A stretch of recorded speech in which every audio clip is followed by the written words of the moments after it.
Well, thank you so much, and it's such a pleasure to be here today at Change Now. I want to start by reflecting. I've just returned from a work trip to the Philippines. Now, Nicole, as a Filipina, knows this better than anyone. There's no time for climate denial in the Philippines. There's no culture wars. The Philippines contributes just 0.3% to global emissions, but it is the 7th most impacted by climate change in the world. Typhoons, extreme heat, flooding, drought, rising sea levels, all are severe and all are increasing in intensity in terms of lives lost and damage done. So in the Philippines, and as was clear in all my meetings, it's not a question of whether action should be taken, it's how fast it can go. So Client Earth has been working over the past year to bring its legal expertise to bear in supporting the regulatory reform needed for the energy transition. But while I was there last week, talking about the legal frameworks needed for green energy, the country was in crisis. The government declared a national emergency due to the war in the Middle East, the blocking of the Straits of Hormuz, and the severe impact on the country's energy supply. Philippines has had an almost 100% increase in gasoline and diesel prices, which impacts everything: electricity, transport, agriculture, consumer goods, and of course, with the country's most vulnerable populations, the urban poor and off-grid communities and remote islands suffering the most. And all from a conflict far away in which it played no part. So there is a double injustice at play here. Countries like the Philippines are the most exposed to economic shocks that they did not create, and they are the least able to absorb them, just as they are on the front line of climate impacts that they did not create, and really struggle to absorb those. And what is playing out in the Philippines is, of course, playing out in different ways across the world. So what is the cause of this deep double injustice? The economic impact, the climate crisis? Well, it's clear it is our fossil fuel energy system. Fossil fuels are at once driving climate change and damage in the Philippines, economic damage, loss of life, and they are holding the country's economy hostage. And the Middle East conflict shows us yet again how exposed our energy system leaves us. We have built a system that depends on fuels concentrated in specific regions being transported through narrow and vulnerable routes and priced on global markets that react instantly to disruption. So when conflict escalates in one part of the world, the consequences are felt everywhere. Now that is the system we have. Now, estimates of the global GDP losses from the ongoing conflict range from 0.54% if the conflict of GDP, if the conflict ends now, to more than 3% and more if the war continues. Yet opponents of climate change tell us we can't afford net zero. The UK Climate Change Committee just recently released a report saying the cost for the UK of getting to net zero by 2050 is the cost of just one fossil fuel energy shock. And of course, we always have more than one. Now, all of us here in this room know that renewable energy is cleaner, safer, and now mostly cheaper than fossil fuels. It's also less vulnerable to geopolitical shocks. It's harder to bomb a wind farm or hold the sun hostage. And crucially, it can be homegrown, reducing dependence on a small number of global suppliers. So the only real path to energy security, energy sovereignty, and therefore national security is through renewables. So the question then is, why are we still so dependent on fossil fuels? Well, because of the multiple ways in which they're integrated into our economic and political systems. Let me take subsidies as one example. Globally, explicit fossil fuel subsidies, government money, taxpayers' money going into the fossil fuel industry, reached around $1.5 trillion in 2022. So taxpayers' money is being used to give fossil fuels an unfair advantage, delaying investment into renewables, fueling the climate crisis, and prolonging exposure to volatile markets. Now, I am perennially amazed that there isn't more outrage about this, that our money, our taxpayers' money, is being used to accelerate a climate crisis that threatens our very future. Now, imagine for a moment what you could do else with 1.5 trillion a year. Education, health, world hunger, the list goes on. Now, subsidies are just one example of the perverse system we've created, where we're dependent on fossil fuels, the very thing that causes us harm. So the question is how we change that system. And a big part of the answer is the law. Now, the law, used in the right way, can drive the progressive change we need for a better future. It can change the rules that shape how the system operates. It can hold governments and polluters accountable for the damage done. And it can equip people with the tools they need to drive change from the community level up. We've seen this before, of course. We saw it with suffrage, with civil rights, with marriage equality. In each case, progress didn't come from the law alone or from public pressure alone. It came from both, from this pincer movement. Public outrage and campaigning shifted what was politically and socially possible, and legal frameworks then locked in that change, further shaping norms, incentives, and expectations. Now, climate change is now at that same point. And law becomes the way that societies turn intent into obligation and into durable change. And it is increasingly being used to say climate harm is not abstract, and climate action is a question of duty, not discretion. So this is the space that Client Earth has been operating in for nearly 2 decades, using the law to protect people and planet, bringing legal cases, helping to build the legal frameworks for broader change, and supporting people around the world in using the law to defend the environment and uphold their rights. Since our inception, we have stopped major fossil fuel developments, closed the space for spurious green claims with greenwashing litigation. We've supported governments with environmental legislation, and we've worked with communities across the world to protect forests and oceans and hold polluters to account. So we've been doing all of this to play our part in how we change the systems. And last year, the world's highest court gave that legal climate movement a massive shot in the arm.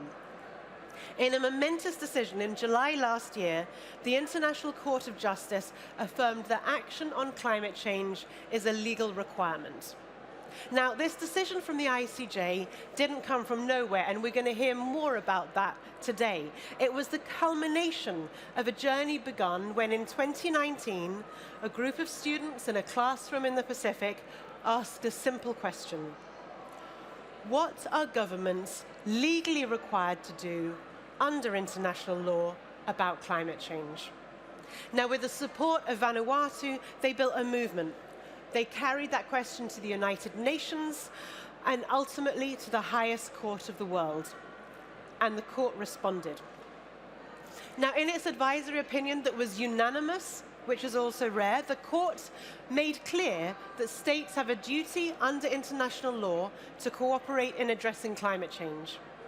It recognized that countries that have contributed the most to historic emissions carry a greater responsibility to act. It was clear that a healthy environment underpins the enjoyment of human rights protected under international law. Now, it was also clear, importantly, that governments are obliged to regulate the climate impacts of companies operating within their jurisdictions, and that failing to curb fossil fuel production and consumption, approving new fossil fuel projects, or continuing to subsidize fossil fuels could constitute internationally unlawful acts. So in one sentence, to sum up, the ICJ decision made clear that climate action is not a question of political discretion. It is a legal obligation. Of course, this opinion from the ICJ, it's an advisory opinion, it is not legally binding, but it is an authoritative articulation of what international law requires, and it will be used by ministers, officials, judges, and prosecutors around the world. It will influence climate policies, international climate negotiations, and it opens new pathways for climate litigation against governments. It strengthens all those who seek to use the law to drive change.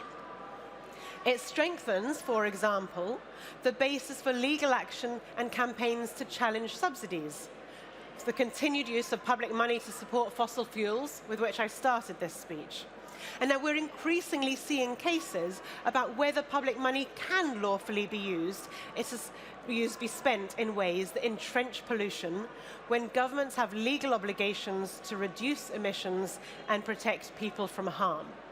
Clarke has brought a number of these cases, and when these cases succeed and they scale, when environmentally harmful subsidies are withdrawn or redirected, markets respond quickly, investment shifts, and the playing field levels for renewable energy, and you get to a tipping point.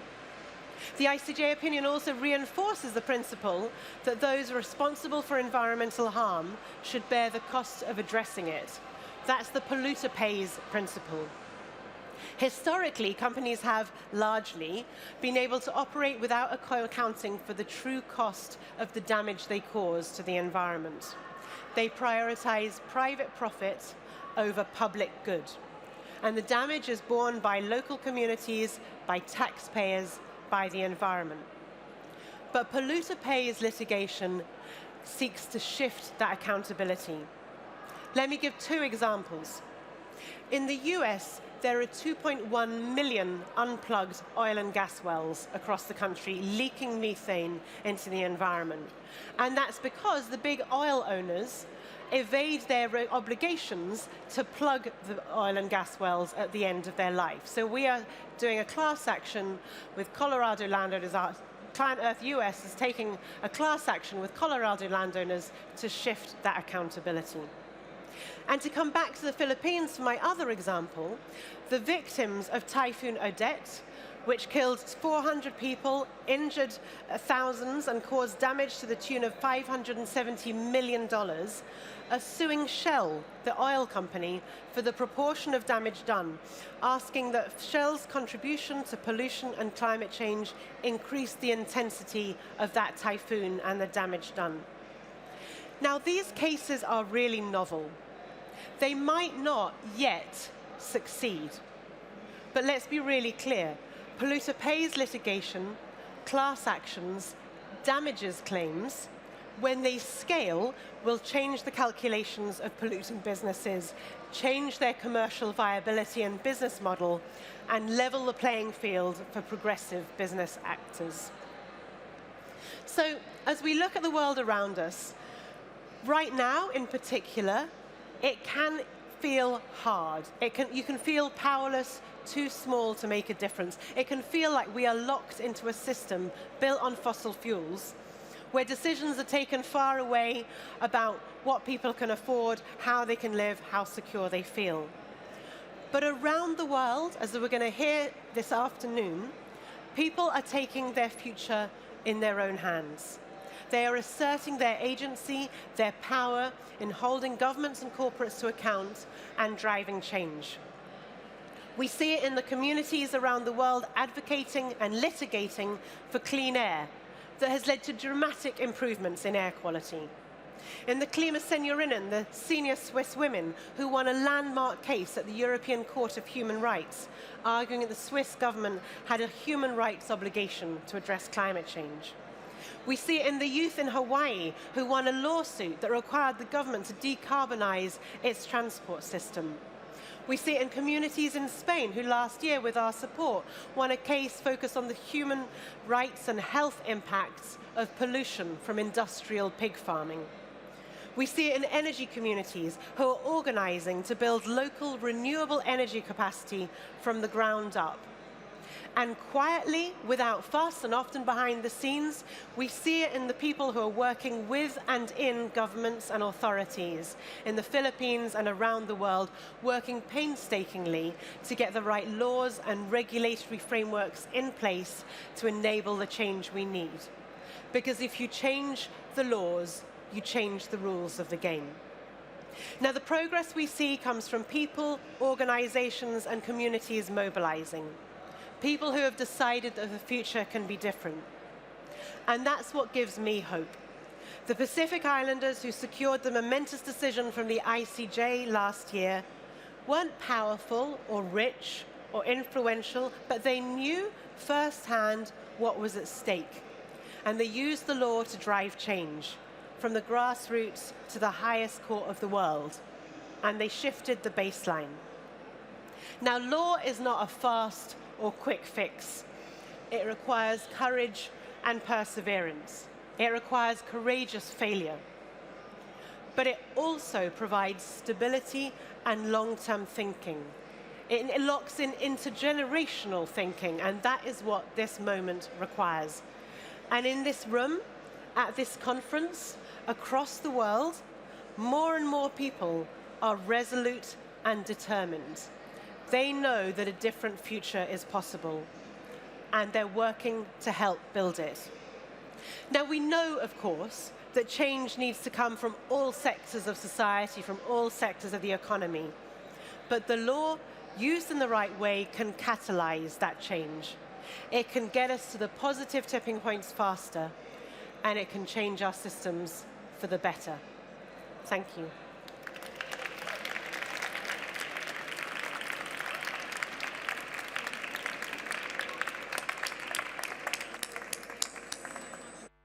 Can you guys still hear me?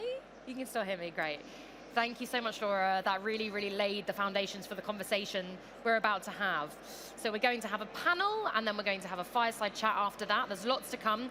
Before we do that, I'm just going to introduce a short 5-minute video, which you'll be able to hear in your headphones. And I know Laura mentioned quite a few cases there, but the main one at the heart of what she was talking about was the ICJ case that came from Vanuatu, the 27 students in a classroom who brought climate to the biggest court in the world.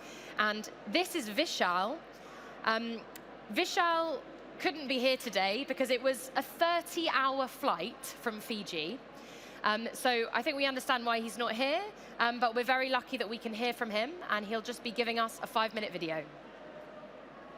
Hello, Vinaka, everyone, and warm Pacific greetings. My name is Vishal Prasad, and I'm from Fiji, and today I'm speaking on behalf of the Pacific Island Students Fighting Climate Change, or PISFCC, a youth-led movement that began with a simple but urgent belief that young people, especially those of us from the Pacific, should not have to inherit a crisis we did not create and then be expected to face it in their silence. PISFCC started as a small group of law students from across the Pacific. We were witnessing climate change not as distant future threats, but as something already reshaping our lives, our communities, and our futures. We were seeing coastlines disappear, homes getting damaged, cultures placed under pressure, and whole communities being forced to carry the weight of decisions made far beyond our shores. And in the middle of all of that, we kept asking ourselves, what can we do to shift this? How do we move beyond being just spoken about and instead become part of shaping the response?